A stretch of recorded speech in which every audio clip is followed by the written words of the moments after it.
So going on with this one. So we looked at stooge sort. By the way, if you aren't understanding why it's named the stooge sort, it's named after the slapstick comedy trio, the Three Stooges, who would constantly they would like get annoyed with each other and they'd start hitting each other back and forth, basically one would hit the second would hit the third, and then they'd basically go in all kind of permutations of slapping each other. So it was, but they were extremely famous comedy act in the United States. Hence why it's just basically going back and forth over the 2/3. It's really weird and ridiculous. It is the original paper for it's actually kind of funny. Let's see if we have it, which is no, stooge sort. It was none there. Oh, but it's more efficient than slow sort, which again is from pessimistal algorithms and complexity analysis. It's based on the principle of multiply and surrender rather than divide and conquer. Is the joke, and the way that one works is that it's is that you sort the first half recursively, you sort the second half recursively using slow sort, and then you find the maximum of the whole array by comparing the end of the left with the end of the right section. Okay, and then if those are out of order, you swap them, and then you slow sort it again, except for the last position. The entire point is to make it look like it's doing something without actually doing it, and it has a lower bound of 2 to the log base 2n. You don't want ever to have any n in your exponent, even if it is. But we can examine the t of n even without doing the appropriate runtime analysis, because that is a pain.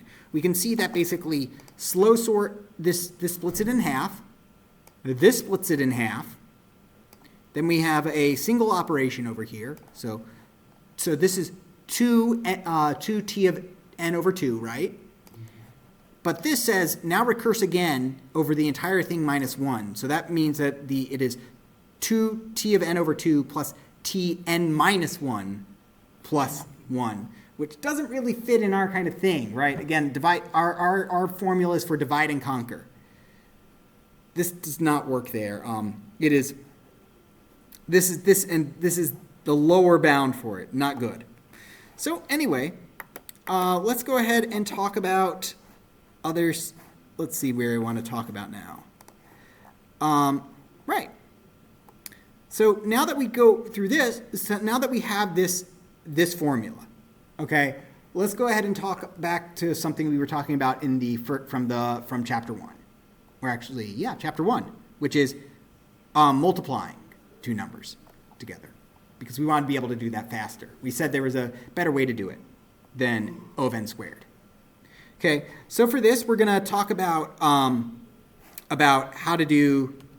So with this, I'm going to go back to the whiteboard. So to multiply so let's suppose we have two complex numbers, okay?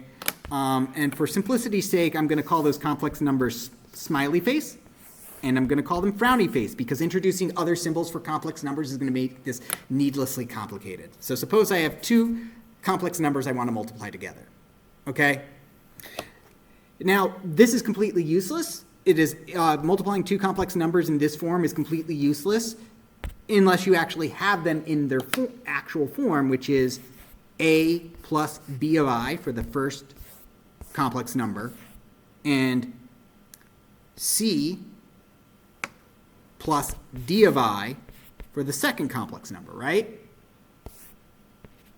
So here, and so the way this works out is that, remember, I is the square root of -1, okay? Which is a complex number. So this, by doing FOIL, works out. And here we're going to do FOIL. First in or out or last. AC plus CBI plus BDI plus ADI, and now The last one is minus B and D, right? Okay. Wait, what? Why is it minus? Excellent question. Because I and I together, because here we have B, because this would be plus BI squared, and it's the square root of negative 1. Yep, so I'm simplifying it here. All right, so I'm going to go ahead and simplify again because, so let's go ahead and pull this, and we can rephrase this as I CB plus AD. Okay.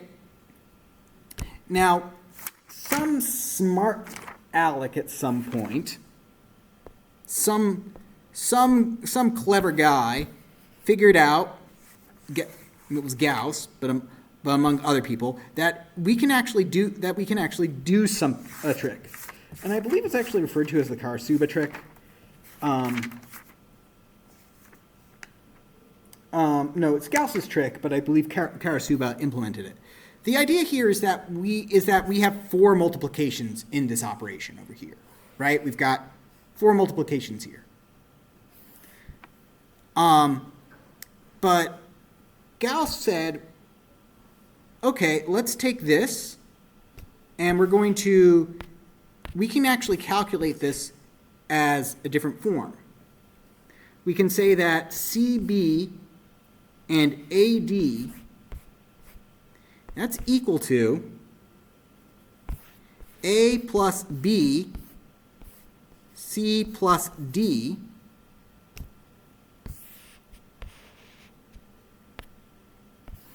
minus AC minus BD. Okay, how did I get there? And the answer is that if you FOIL this, right, it gives us all 4 combinations again. It gives us AC plus BC plus CD plus BD, right? It gives us all those 4 combinations. And then what would happen is we would subtract AD, and we would subtract BD, and we'd left with BC. I messed up some. Yeah, the CD should be 80. Yeah, CD should be 80. Blah. CD 80. So now we can subtract this out, and we subtract this out, and we're left with BC plus AD. Okay, why in the world would I want to do that? And the answer is because now, instead of having 2 multiplications, this becomes 1 multiplication. Wait, but what do you mean that's instead of 2 multiplications? Well, you see, we already have AC and BD when we multiply these things together. We already have AC and BD, so if we calculate AC and BD first, we can then calculate over here AC and B. We can reuse them over here and do this 3rd multiplication. See what I'm talking about? So the idea here is that we can say x is equal to AC minus, so here we would get the real plus the complex part. So it would be AC minus BD, and then the complex part would be BC plus AD, right? Those were the terms with I applied to them, next to them. Instead, what he's saying is that here we calculate the real part, and then for the complex part, we calculate it using the formula that reuses AC and BD. Thus, we only have to do 3 multiplications as opposed to 4. Make sense? Okay, so we've already went over integer addition. It takes O of n time regardless, because even if we could magically compute these without looking at the answer, we would still have to take O of n time writing it down, right? Or theta n. Yep. Grade school addition and subtraction, they are optimal. So multiplication, on the other hand, grade school multiplication, we learned takes n squared bits using the grade school. And 1952, a statement that grade school algorithm is optimal, and Karatsuba said no. Instead, first off, let's take a look at a divide and conquer. Let's go and do multiplication as a divide and conquer algorithm.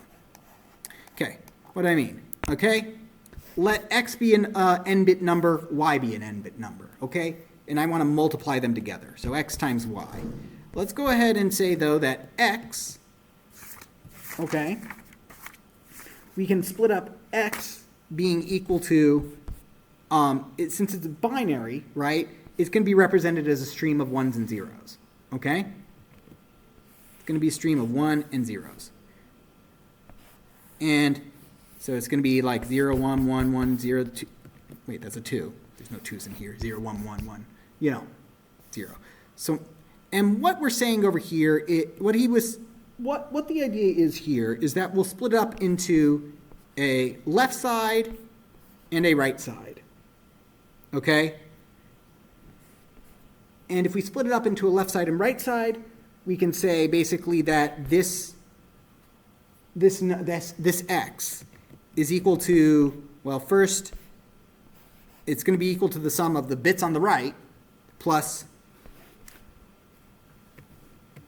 the bits on the left raised to 2 to the nth over 2 power. In other words, shifted left. If we take these these as an individual number, if we take these bits as a n over 2 bit number, then to add it back in at the appropriate location, we just left shift it. Make sense? We shift it over n over 2 bits. Okay. In other words, we've got this formula that says, hey, we can break this in half. Great. Okay? And we can do the same thing for y. Make sense? Okay, so we can say that it is, so the idea here is that we can say that, let's go ahead and write this. This is x times y is equal to, well, it's equal to 2 to the nth over 2 power, the bits on the left plus the bits on the right times 2 to the n over 2 power y, bits on the left, the bits on the right, which is equal to, and so now we do FOIL. We do, we're going to do, so let's see, that would be 2 to the nth power for the outer terms, right? So for the first terms, xl times yl will be 2 to the nth xl yl, right? And then the inner terms are going to be, and then we've got 2 to the nth over 2 for xl and yr and xr and yl, right? The two combinations of terms that have 2 to the nth over 2 over them, with them. And then we add finally plus the right terms multiplied by together. Okay. And if we do this if we do this recursively, right, by breaking it up into 4 multiplications like this, right, where we do 4 n over 2 bit multiplications, and if we do that recursively, we'll have T of n is equal to 4 n over 2 operations, and then combining them, this is addition, which is an n over 2 operation to combine them, right? So we have 4 n over 2 operations, or Tn over 2 operations. Make sense? Okay. So let's do our big O analysis. Let's go ahead and plug it in. A is equal to 4, B is equal to 2, D is equal to 1, A log B of A, which is 2 to the 4, log 2 of 4, that's equal to 2, right? So 1 is less than 2, which means we are going to use the n to the log b over a, which is equal to n squared. So we're back where we are. So dividing and conquering did nothing for us, right? So why did I bring it up? Well, we used the trick we learned earlier, where instead of splitting it into that, instead of splitting that multiplication of two numbers in that way, we're instead going to split it like this, where we compute it as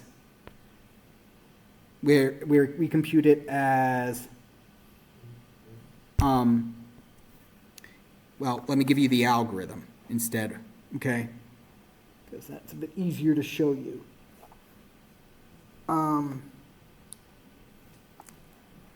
Sorry, give me 1 second.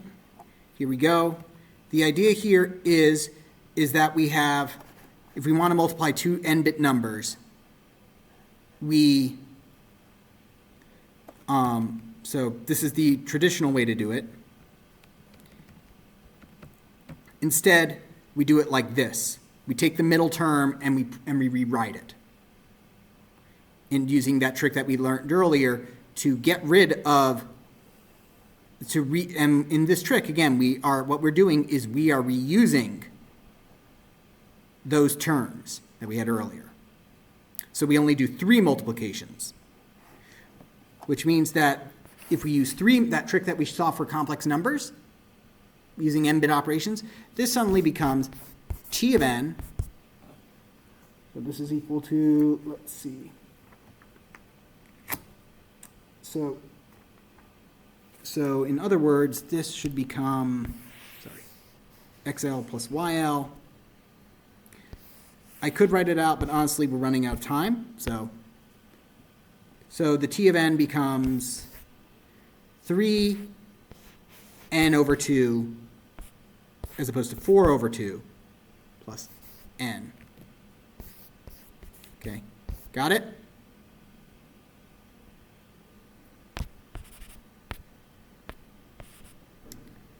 Which that becomes, well, a is equal to 3, b is equal to 2. Same thing, that's still bigger than the degree of 1, right? But now, the big O runtime is n to the log b of the bth log of a, log base b of a, which is log 2 of 3.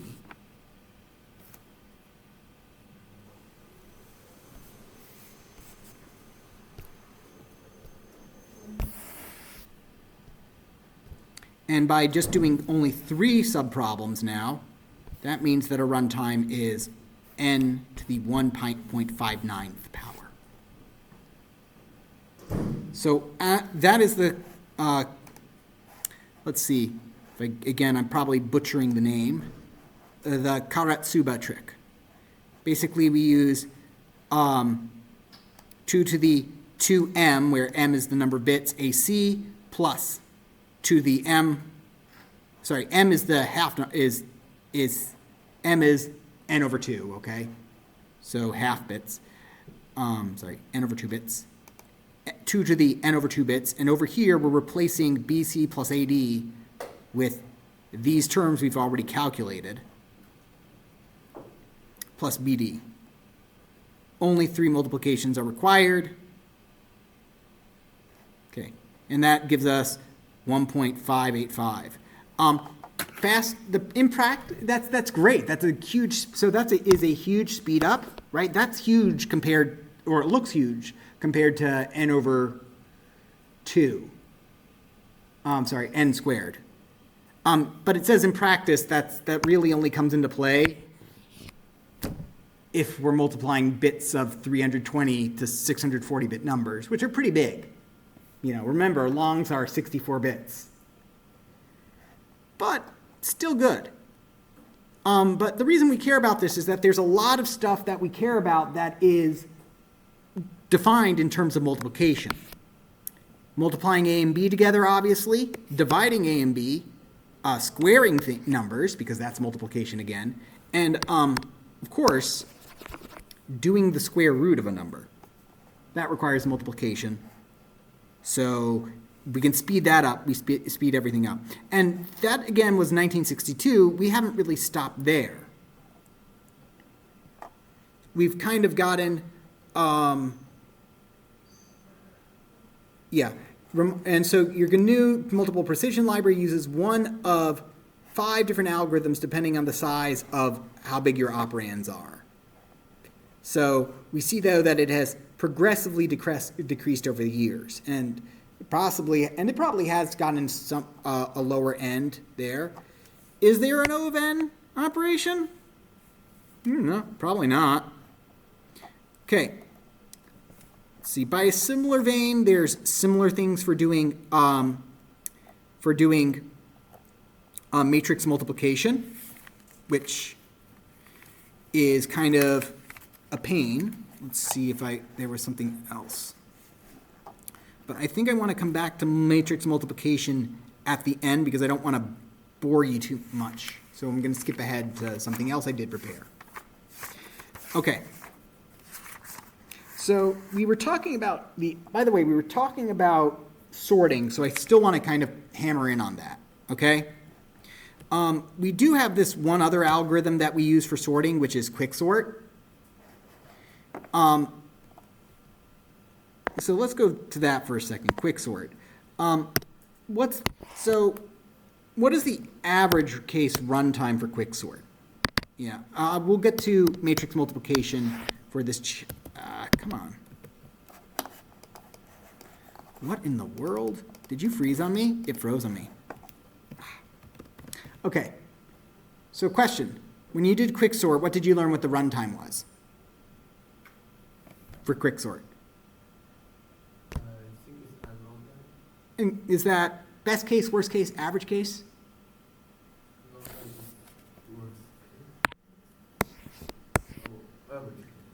Yep.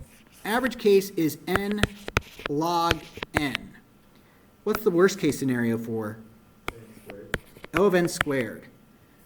So to remind you, the way quicksort works is that you choose a pivot, you put everything lower to the left, everything greater than to the right. Although did you learn how it works in practice?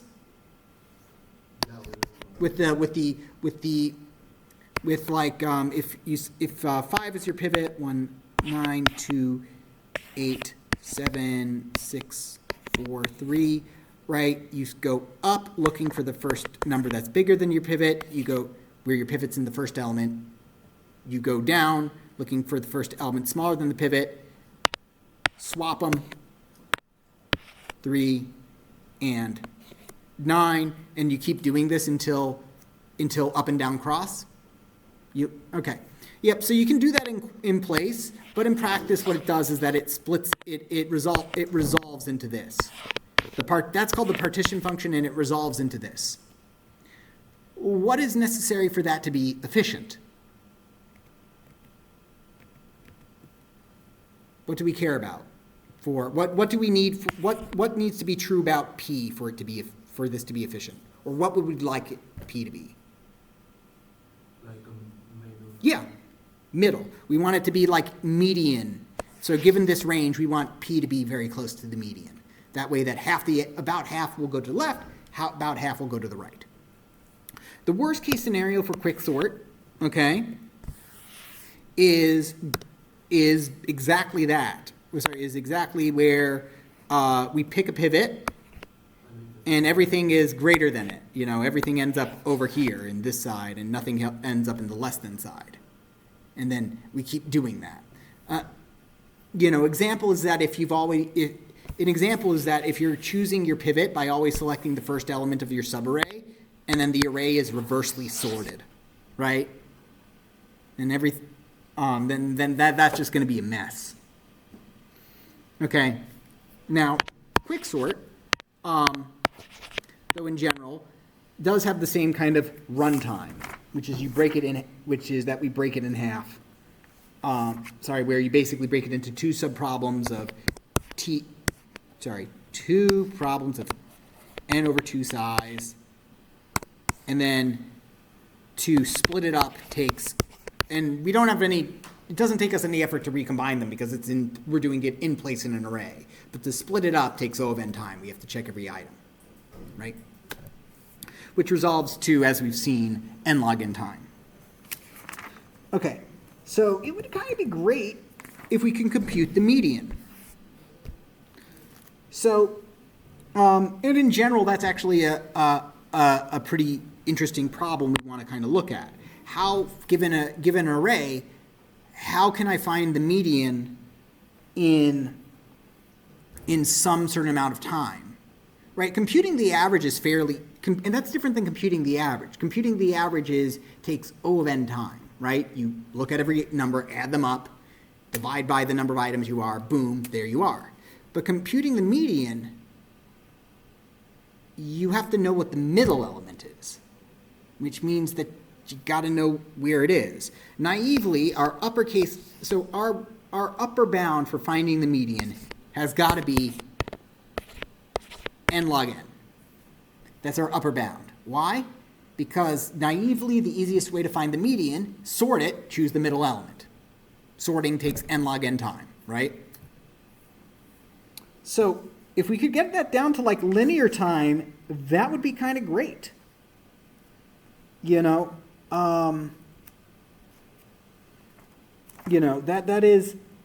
would be fan-freaking-tastic. So we kind of want something closer to, we would like, it was working for a second, it was. We want something that's closer to O of n time, please. Thank you very much. So how does this work? Well, we're going to generalize the problem into something called selection. Because why just simply write an algorithm that can find the median? And the selection problem is as follows. Basically, given a set of numbers S, okay, a list of numbers S and a K, we want to find the kth smallest number in S, right? Where the median would just simply be the S over 2 smallest number, right? That's the median, right? That would be the middle element. That would be the size, whatever the size that is, over 2. Make sense? But this also allows us to find the smallest number, or find the third smallest, or find the fifth smallest, or whatever have you. And our algorithm's for this is going to be seem a bit familiar in terms of solving this through divide and conquer. All right? What we're going to do is that we are going to pick some number v from that, okay? We're going to call it v for vivid to distinguish it from, no, I'm kidding, it's the pivot. It's a pivot. It's a pivot value. And what we do is that we take this number and we just generate it into and we split it into 3 subarrays. We know how to do this in linear time, right? But what we can do is that we just simply put everything that's less than v into one subarray, everything that's greater than v into one subarray. And if we want to find the k, and here's what makes it different than quicksort, though, okay? It's the difference that makes searching different than selection, okay?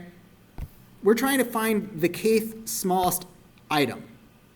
So we've got 3 kind of sizes. We've got this, we've got the size, we've got this size, we've got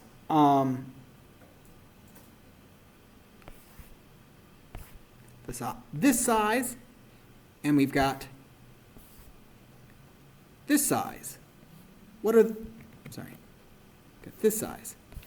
What are these sizes? They're the size of all the elements that are less than the pivot, all the items that are greater than the pivot, and all the items that are equal to the pivot. okay? And the difference is rather than having to recurse on both of them, right, like we do for quicksort, what do we have to do? We just have to recurse on one side to find the median value. Because if we're looking for the, or rather, again, we're looking for the kth smallest item. So the idea here is that if we're looking for the kth smallest item and k is less than or equal to the size of all the number of numbers that are less than the pivot, then we want to look in here. Why? Well, think about it. If we're looking for the smallest item and we have some item, if we're looking for the smallest item, then it's like k is equal to 1. Then it's going to be in here if there are items smaller than k, right? It's not going to be in here. Certainly not going to be in the items bigger than it. Same for the second item and the third item. So long as this item is not, so long as like the fifth item, we're looking for the fifth item and this is 10 items big, it's going to be in the smaller section. So if we're looking for the kth item where k is smaller than the size of that, it's going to be in there. If k is bigger than the size of SL plus SV, so if k is bigger than these two guys combined, it's going to be in here, right? If we're looking for the 11th biggest item, the 11th smallest item, and this has a size of 3 and this has a size of 4, it's impossible for it to be in these partitions, right? It's got to be in the biggest one, in the partition of all the bigger items. And if it's between these two answers, right? If it's not either of those, it's in between those two answers, right? If k is between these two sizes, then it's going to be in the middle. Okay, and then we could recurse it. Now, once again, so there is a bit of it. So this is going to do a pretty good job of splitting it and reducing the size into the maximum of one of these. Okay? Well, split it into the maximum of the size. The biggest is going to be is the size of one of these. And by the way, if we're looking for the kth smallest item and we select this, we're done. It's just like binary search. Okay, but here's kind of an issue, right? This depends on us choosing something, we ideally, we would shrink this a lot each time, okay? And if this shrinks like we want it to, basically like reducing it by half each time, we would get n over 2 plus O of n, right? We're going to get n over 2 plus O of n, which according to our algorithm, that's linear. That's linear time. Okay? That reduces to linear time. But unfortunately, what does that require? What would be required for this about V? What would have to be true about V? It would have to be close. It would have to be the median value for it to be perfect each time, which that's what we're trying to solve. So, bit of a pickle there. So the idea here is that, but it turns out actually we don't need to. It's just good enough that we choose a value at random. Now I believe we are at time, right? 425? We go to 425 or 435? Okay, so we're not at time. Okay. So the idea here with our worst case scenario, unfortunately, is like if we split it into size 1, right? Then we get into the issue that we had earlier where it's going to be, we look at n items, then we look at n minus 1 items, then we look at n minus 2 items, and so on and so forth until we get to 1, right? Which would be O of n squared. That's our worst case scenario for this, just like quicksort is. but very unlikely that that's going to happen. Because the worst case here is a bit different, I would hope. But this is like if we're computing the medium, it's extremely unlikely. The best case is unlikely as well, where we just hit it right on the bat. So where is the average running time? And the average running time is, so basically what we're going to say is that for what's a good pick for V? A good pick for V is that if it's in between the 25th percentile through the 75th percentile, that's a good pick, which basically means that that would be reducing the choice by at least 25% each time, right? Because say that we've got that we're looking for the kth item, and kth is in the 75th percentile, in the, it's between the range of 1 to 75, 75th percentile, and our pivot's like right here, then we've cut out a quarter essentially. So that's what we call a good pick, if we can cut out a quarter. And fortunately, with the idea of the median, though, unlike sorting with a pivot, well, sorry, not unlike sorting, but fortunately the idea here is that basically that our chances of getting a good V, choosing a good pivot, are about 1/2, because it's half the numbers. Half the numbers fall between the 25th and would fall between the 25th and 75th percentile.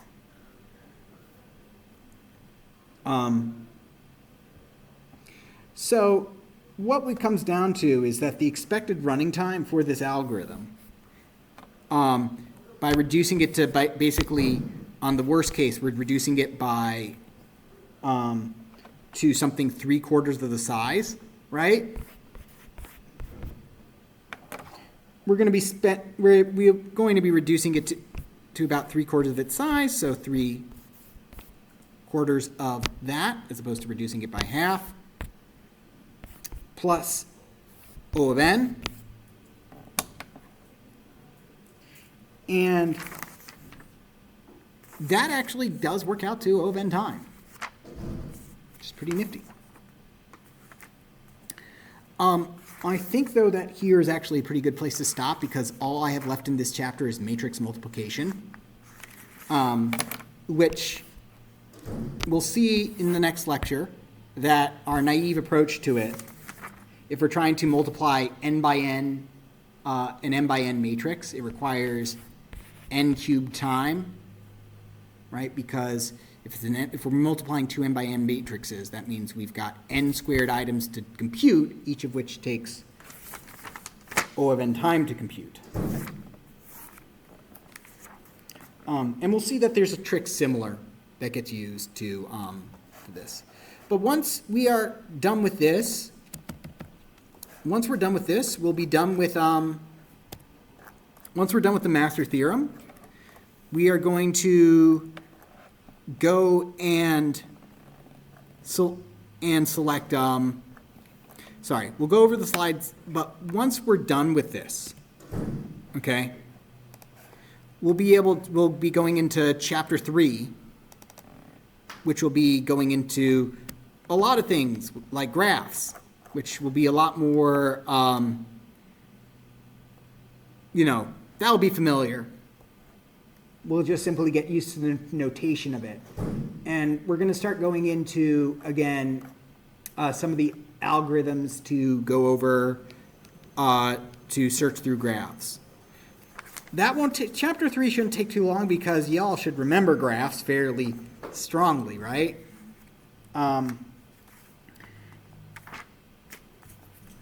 Chapter 3 goes over depth first search, the different answers you can get from depth first search, which is, did you all go over like visited order versus finish order?